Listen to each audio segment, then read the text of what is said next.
Hello friends, आज हम लोग क्लास 12th का फिजिकल केमिस्ट्री का चैप्टर सॉलिड स्टेट पढ़ेंगे। सॉलिड के बारे में आप लोगों को बेसिक नॉलेज पहले से ही होगा।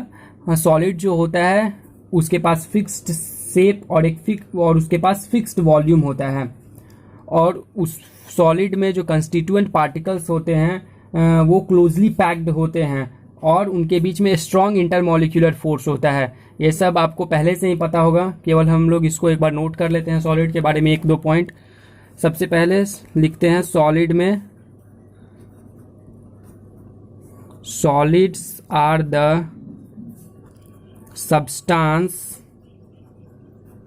substances which have definite shapes and definite volume. दूसरा पॉइंट है इसमें कि सॉलिड्स में जो उसके पार्टिकल होते हैं, constituent particles, the constituent particles are closely packed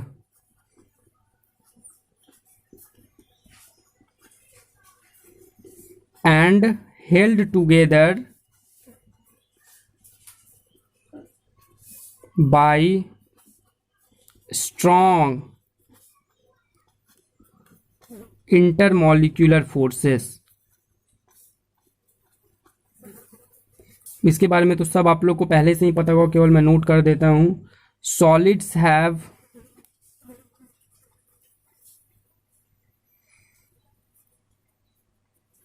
high density and low compressibility।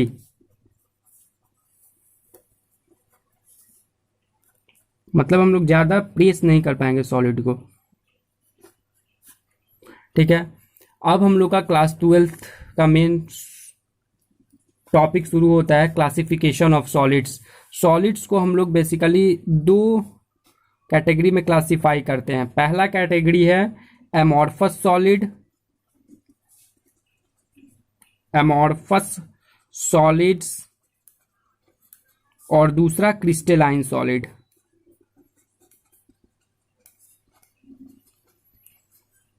इस दोनों के बारे में हम लोग एक दो तीन डिफरेंस से ही इसको समझ लेंगे हम लोग। ठीक है, तो चलिए नेक्स्ट स्लाइड पे हम लोग चलते हैं।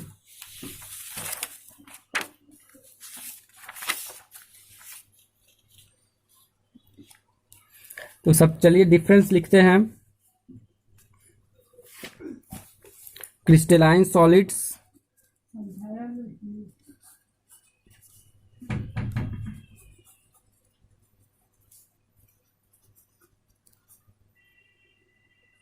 और एमॉर्फस सॉलिड।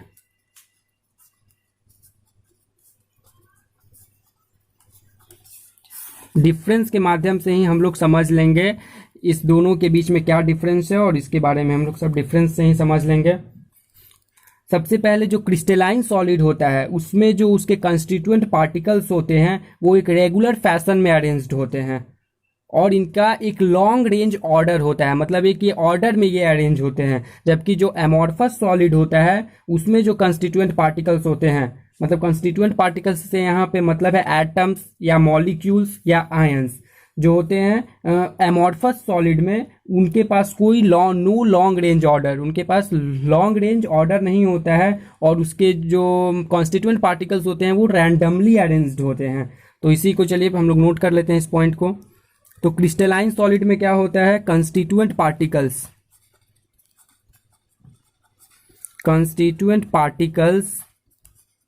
यहाँ पे कंस्टिट्यूएंट पार्टिकल से मतलब क्या है, एटम्स या molecules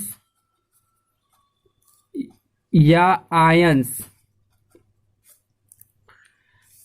are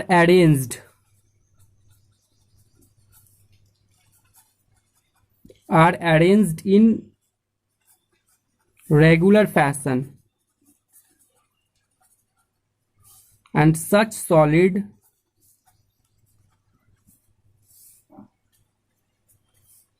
are said to have long range order long range order, इसमें एग्जाम्पल में हम लोग देख सकते हैं डायमंड। डायमंड जो है वो क्रिस्टलाइन सॉलिड का एग्जाम्पल है। ग्रेफाइट, ठीक है। मेटल्स जैसे sodium, iron, silver etcetera. NaCl। हम लोग को बेसिकली इस चैप्टर में ही क्रिस्टलाइन सॉलिड के बारे में ही पढ़ना है, अमॉर्फस सॉलिड के बारे में उतना नहीं पढ़ना है, आइस एक्सेट्रा। तो हम लोग इसी का ही एग्जाम्पल देखेंगे पूरे चैप्टर में। दूसरा है अमॉर्फस सॉलिड्स। तो अमॉर्फस सॉलिड में कंस्टिट्यूएंट पार्टिकल्स जो होते हैं are randomly arranged. Randomly arranged होते हैं and no long range order. और इनके पास लॉन्ग रेंज कोई ऑर्डर भी नहीं होता है। इसका एग्जाम्पल में अगर हम लोग देखेंगे तो ग्लास, रबर, प्लास्टिक्स, ये सब जो है अमॉर्फस सॉलिड है। अमॉर्फस सॉलिड, ठीक है।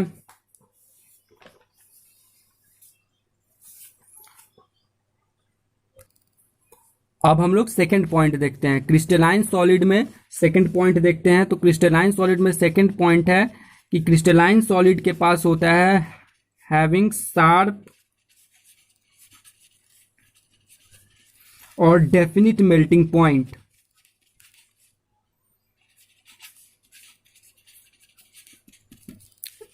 जबकि अमॉर्फस सॉलिड जो होता है उसके पास शार्प मेल्टिंग पॉइंट नहीं होता है। They melt over a range of period, over a range of temperature. मतलब इसका मतलब कहने का है कि नो शार्प मेल्टिंग पॉइंट, ठीक है। अब ये थर्ड जो पॉइंट है वो बहुत ही ज्यादा इंपॉर्टेंट है। जो क्रिस्टलाइन सॉलिड होते हैं, crystalline solids are anisotropic in nature. ये इसका सबसे ज्यादा इंपॉर्टेंट पॉइंट है, एनिसोट्रॉपिक इन नेचर। एनिसोट्रॉपिक के बारे में हम लोग समझेंगे। और ये इसमें जो है ये अमॉर्फस सॉलिड जो हैं वो आइसोट्रॉपिक होते हैं नेचर में, आइसोट्रॉपिक इन नेचर। सबसे पहले अगर एनिसोट्रॉपिक के बारे में हम लोग जानते हैं तो एनिसोट्रॉपिक का यहाँ पे मतलब क्या होता है कि जो क्रिस्टलाइन सॉलिड्स का फिजिकल प्रॉपर्टीज होगा, जैसे कि इलेक्ट्रिकल कंडक्टेंस, रिफ्रैक्टिव इंडेक्स, वो सभी डायरेक्शन में अलग अलग होता है, ठीक है। जबकि आइसोट्रॉपिक में उनका सभी डायरेक्शन में सिमिलर बिहेवियर होता है। तो एनिसोट्रॉपिक का मतलब क्या हो गया, their physical properties like electrical conductance,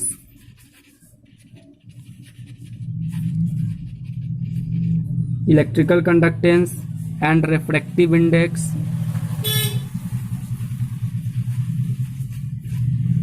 have different value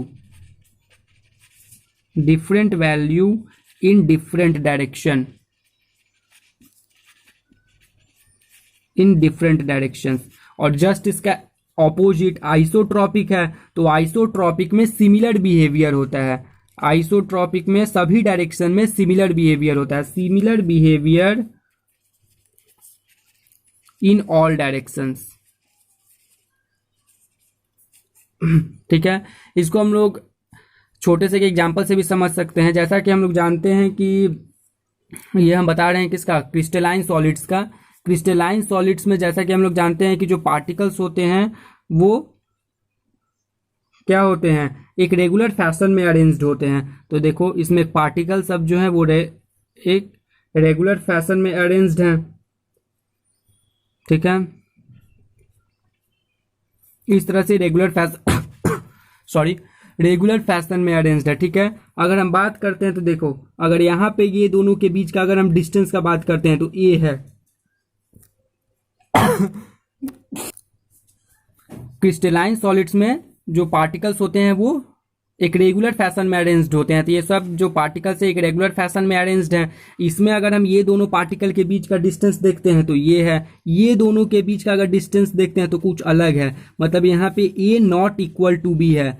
मतलब सभी डायरेक्शन में, अगर हम इस डायरेक्शन में बात करते हैं तो अलग डिस्टेंस है, इस डायरेक्शन में बात करते हैं तो अलग है। मतलब यही इसलिए ये एनिसोट्रॉपिक की नेचर होता है, क्योंकि इनका इसका तो यहाँ पे जो है ए नॉट इक्वल टू बी होता है। तो यहाँ पे एनिसोट्रॉपिक इसलिए है क्योंकि सभी डायरेक्शन में, इस डायरेक्शन में कुछ अलग है, इस डायरेक्शन में कुछ डिस्टेंस अलग है, इसलिए ये एनिसोट्रॉपिक की नेचर होता है। जबकि आइसोट्रॉपिक, इसमें जो पार्टिकल्स होते हैं वो रैंडमली अरेंज्ड होते हैं और इनके बीच का जो अप्रॉक्स डिस्टेंस अगर यहाँ से देखते हैं तो इधर सेम है, इधर सेम है, इधर सेम है, क्योंकि इसमें पार्टिकल्स जो है रैंडमली अरेंज्ड होते हैं, इसलिए इसको हम लोग आइसोट्रॉपिक इन नेचर कहते हैं। ठीक है, अब हम लोग चलते हैं नेक्स्ट स्लाइड पे। अब हम लोग आगे कुछ इंपॉर्टेंट पॉइंट्स देख लेते हैं।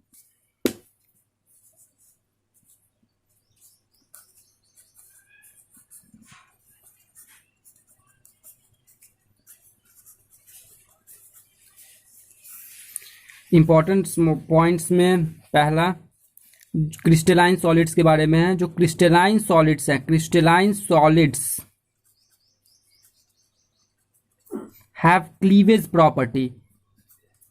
क्लीवेज प्रॉपर्टी का यहाँ पे मतलब क्या है? क्लीवेज प्रॉपर्टी का मतलब है such solids have cleavage, cleavage और weak planes along which solids can be cut। Cleavage property का यहाँ पे मतलब है। ठीक है, तो crystalline solids have cleavage property. दूसरा अगर पॉइंट देखते हैं हम लोग तो वो एमॉर्फस सॉलिड के बारे में है। एमॉर्फस सॉलिड्स में क्या है? एमॉर्फस सॉलिड, एमॉर्फस सॉलिड्स को हम लोग सुपर कूल्ड लिक्विड भी कहते हैं, क्योंकि इसमें जो super cooled liquid, amorphous solids को हम लोग सुपर कूल्ड लिक्विड भी कहते हैं, क्योंकि इसमें जो सॉलिड्स हैं उसके पास एक स्लो टेंडेंसी और फ्लो होने का एक स्लो टेंडेंसी होता है। जैसे मतलब लिक्विड्स की तरह ये स्लो फ्लो करते हैं। ठीक है, जैसे हम लोग देखते होंगे कि ग्लास, जैसे ग्लास एक एमॉर्फस सॉलिड का एग्जांपल है। तो ग्लास क्या होता है, जो बॉटम पे वो ज़्यादा ठीक होता है। क्यों? क्योंकि ग्लास जो है वो एमॉर्फस सॉलिड है और उसके पास टेंडेंसी होता है फ्लो होने का। तो फ्लो होने की टेंडेंसी की वजह से क्या होता है, वो जो कंस्टिट्यूएंट पार्टिकल्स हैं वो नीचे की तरफ आते हैं, जिससे वो ज़्यादा ठीक होता है बॉटम पे। ठीक है, तो इसी को हम लोग नोट कर लेते हैं। Amorphous solids are also called as super cooled liquid because particles of such solid have a tendency to flow। ठीक है, a very slow flow like liquid।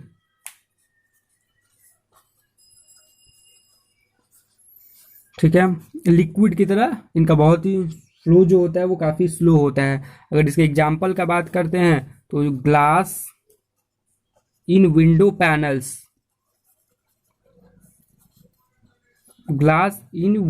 Panels या gates have greater thickness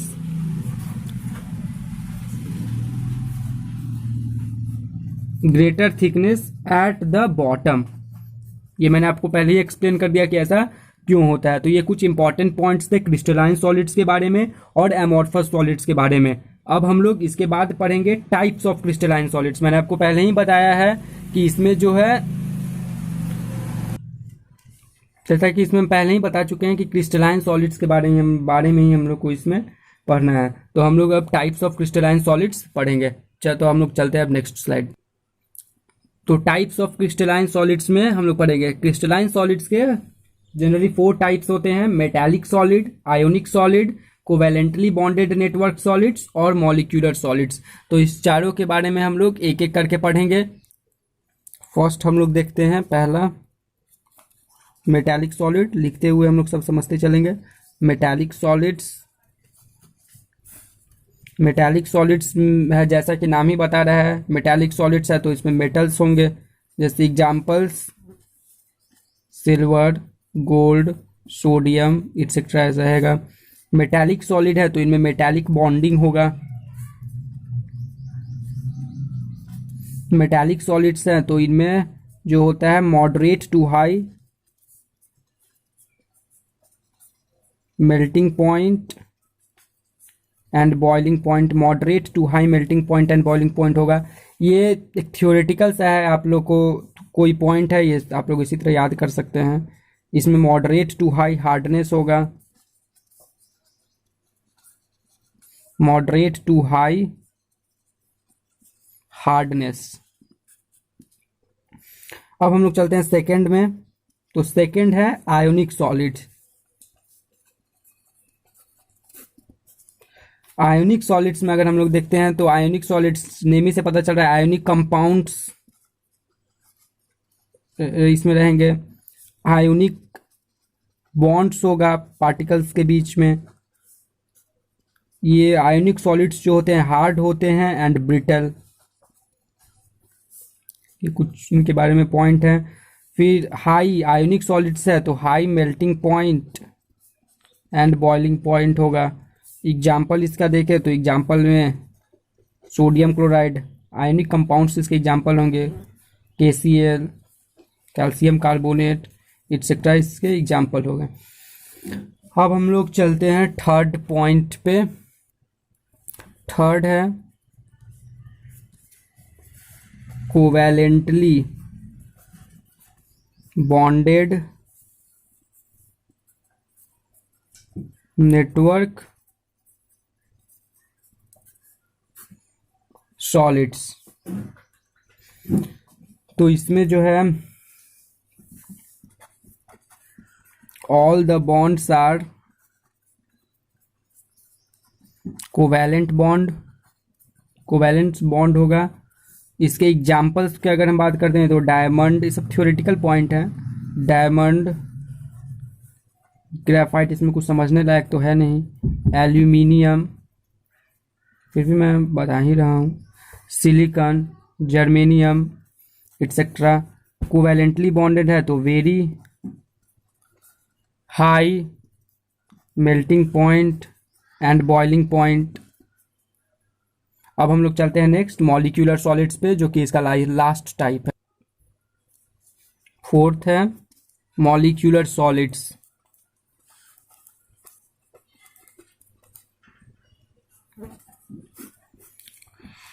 molecular solids का बात करते हैं हम लोग तो इसमें वीक इंटरमॉलिक्यूलर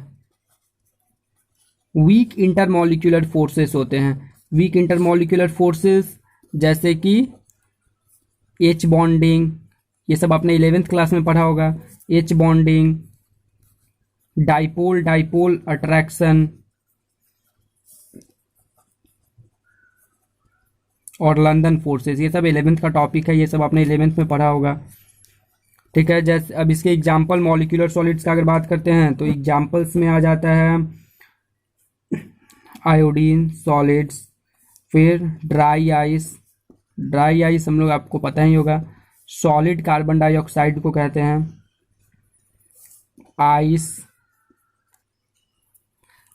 हो गया, वाटर का सॉलिड फॉर्म हो गया। फिर सॉलिड अमोनिया, ये सब इसके कुछ एग्जाम्पल हो गए एक्सेट्रा। और ये मॉलिक्यूलर सॉलिड्स हैं तो इनका very low melting point and boiling point होगा। तो आज का सेशन हम लोग यहीं पे समाप्त करते हैं। ये थियोरेटिकल सा एक पार्ट है, इसके बाद इसे आप लोग पढ़ लीजिएगा। इसके बाद हम लोग नेक्स्ट वीडियो में अगला टॉपिक पढ़ेंगे।